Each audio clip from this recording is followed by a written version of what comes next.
I am here testifying in opposition to Bill HB 5326. I have much experience with patients in hospice care.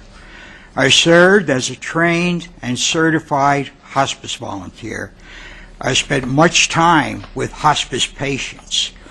The training was extensive. We were required to take a number of 3-hour sessions that were put on by professionals in each area that we went.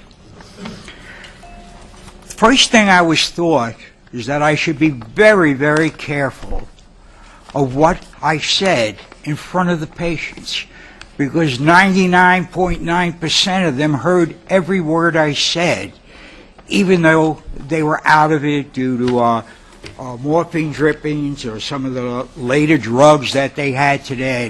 They felt no pain. I had one patient, as an example, who was out, and I talked to him, and it really proved to me that they heard what you're saying. I was talking to him. I even prayed with him a little bit because I knew what his religion was.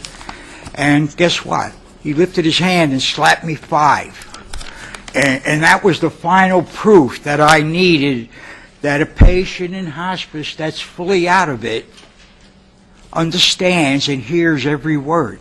One of the biggest problems that I wanted to emphasize in hospice is when family would come in, and I was there, and they wouldn't do this if a nurse was in the room, I don't believe.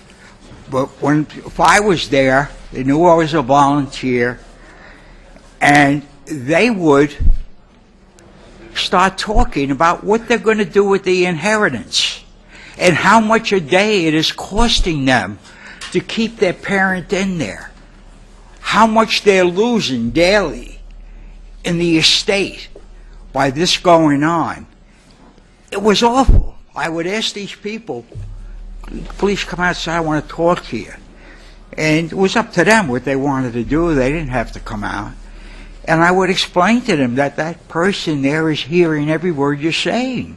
I would suggest that you talk about this outside. And many of them did that, but some of them didn't care. I know if this law was in effect 10 years ago, my wife would have signed up for it because of what happened to her family, and she saw what happened here. And guess what? A little under a year and a half ago, she was in the hospital for cancer. She received chemo, 18 treatments, plus the radiation and everything that goes with it. And guess what? Today she's a cancer survivor. 10 years ago, she probably wouldn't be with me today.